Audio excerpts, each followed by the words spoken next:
Halo teman-teman, terima kasih sudah mengklik video ini dan ya, di konten kita kali ini kita akan bahas mengenai saham-saham yang lagi murah, terus juga saham-saham yang lagi mahal teman-teman. Jadi kalau yang lagi murah kalian bisa pertimbangkan untuk dibeli dan kalau saham-saham yang lagi mahal ya mungkin kalian ada baiknya menjaga jarak gitu untuk daripada kalian beli di pucuk kan. Jadi ya teman-teman ini kita langsung aja teman-teman nggak apa namanya nggak ada editing jadi kalian bisa lihat ya. Dan sekarang itu teman-teman hari tanggal 3 Februari jam 3 sore ya teman-teman 14.56 nih 4 menit lagi ke jam 3 sore. Jadi selamat datang kembali di Cuan Insider dan sebelum kita bicara panjang lebar teman-teman kalian baca dulu disclaimer yang satu ini.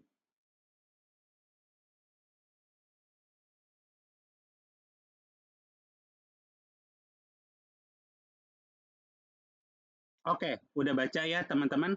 Jadi aku tuh nggak karena belum punya tim, jadi ini teman-teman apa namanya minim editing. Jadi kalau kalian tadi udah baca disclaimer-nya, kalian ngerti ya bahwa segala keputusan itu keputusannya teman-teman. Jadi nggak bisa salahin kita. Kita cuma ngasih referensi untuk ini saham-saham yang lagi murah. Kalau kalian mau beli, sebelum kalian beli, kalian perhitungkan dulu untung ruginya. Tapi kalau misalnya kalian mau discuss lebih jauh, kalian boleh apa namanya boleh komentar di bawah. Jadi kita nanti akan aku bahas lebih jauh termasuk resiko-resikonya dan termasuk kalau misalnya kalian hold ini kemungkinan untungnya berapa itu kita akan bahas gitu. Boleh gitu kalau misalnya kalian komentar di bawah. Oke, kita mulai aja teman-teman. Uh, ini aku masih main City Skyline. Ini sih gara-garanya jadi aku nggak jarang upload. By the way, ya kita mulai aja teman-teman. Kita mulai dari ICBP teman-teman. ICBP sendiri teman-teman sebenarnya dia udah mulai naik ya teman-teman. Kalau dia tembus ke ini aja nih 8.675 kalau dia tembus ke atas dia akan terus naik. Jadi kalian bisa pertimbangin nih ICBP masih tergolong murah apalagi dia perusahaan yang cukup baik ya teman-teman untuk bagi-bagi dividen. Kalau kalian mau lihat dividennya dia termasuk yang sering lah bagi-bagi dividen. Nah, ini kalian bisa lihat sendiri dividennya ya, walaupun masih di bawah 3%, tapi ya lumayan lah. Tapi kalau kalian masuk sekarang kayaknya kalian bisa dapat lebih dari 2% deh ya. Tapi nanti kalian hitung aja sendiri. Karena aku nggak mau apa namanya terlalu banyak bercerita. Tapi ICBP ini termasuk yang lagi murah. Terus yang mesti kalian lihat apalagi ya, misalnya Telkom. Sorry. Telkom ini masih equilibrium, teman-teman. Dia kemarin udah 3 hari yang kemarin itu memang fase di mana targetnya kita tercapai di sini. Jadi ada baiknya Telkom ini udah break sih teman-teman. Jadi kalau misalnya kalian mau beli Telkom mungkin di bawah 3.200 itu mungkin udah cukup oke ya. Jadi Telkom mungkin masuk watchlist kalian juga. Terus untuk Adaro juga ini bisa diperhatiin teman-teman bisa dipertimbangkan untuk dibeli, tapi nunggu di bawah 2.000 ya. Balik lagi disclaimer on ya teman-teman, ini bukan ajakan jual beli, tapi ini rekomendasi untuk menambah pertimbangan kalian aja. Oke. Terus kalau mungkin Pani. Pani itu teman-teman, kelihatannya kan dia udah turun jauh ya, udah 8.000 segala macam. Tapi masalahnya dari Pani, teman-teman, kalau kalian nekat mau masuk Pani itu, bentar ya, aku kasih lihat nih, statistik, bukan. Nah ini kita tahunan, Pani itu kalian mesti perhatiin ini teman-teman, book ratio-nya ya. Ini untuk perusahaan yang sekelas Pani yang kalau kalian lihat ya dividen itu kayak gini dividennya. Menurut aku pribadi ini ngerti kan PBV itu ya. Kalau price to book ratio-nya ini terlalu tinggi dan dividennya juga kayak nggak niat, kayaknya mending kalian hindarin deh ya untuk Pani. Jadi Pani mungkin enggak teman-teman. Terus kalau Bumi, ini banyak orang yang ini sama Bumi. Bumi, ya ini udah break sih.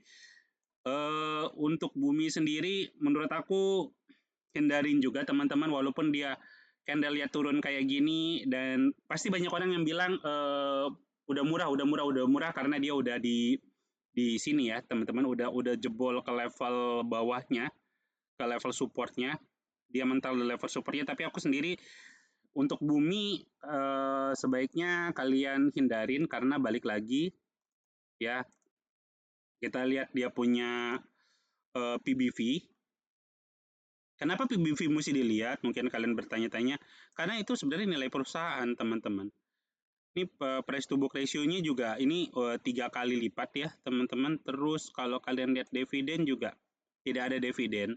Kalau tidak ada dividen gitu, harga idealnya itu PBV-nya di bawah 1, teman-teman. Jadi kalian masih punya apa tuh namanya? Probabilitas keuntungan. Terus apalagi ya?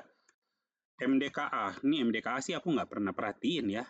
Walaupun dia emas, tapi aku sendiri nggak. Ya MDKA ini masih mahal teman-teman. Ini lihat dari chartnya aja, kita nggak perlu masuk ke digging ke dalam. Itu ini kategorinya masih mahal. Kalau aneka tambang sendiri, aneka tambang aku sih berharap dia masih turun. Kalau kalian mau lihat dia punya aneka tambang ini masih bagus teman-teman. Ya, termasuk saham unggulan aku. Ini dividen dia juga beberapa, setidaknya dari tahun 2001 dia masih bagi-bagi dividen ya.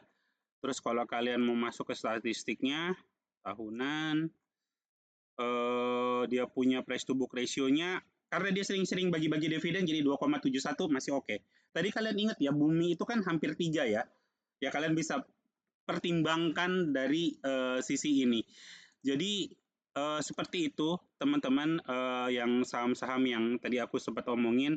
Kalau kalian mau ngejar misalnya PGO, PGO juga lagi murah nih teman-teman. PGO bagus, lagi murah juga. Tapi mungkin jangan beli dia harga atas ini ya, karena dia eh, masih dekat nih. Jadi kalian kalau mau beli ya mungkin PGO agak di bawah dikit, tawar aja, nggak apa-apa. Kalau nggak dapat ya berarti bukan rezekinya kalian kan. Jangan terlalu agresif untuk mengejar sesuatu gitu. Jadi gitu aja teman-teman, untuk ringkasan kita di tanggal 3 Februari ini jam 15.04 ya.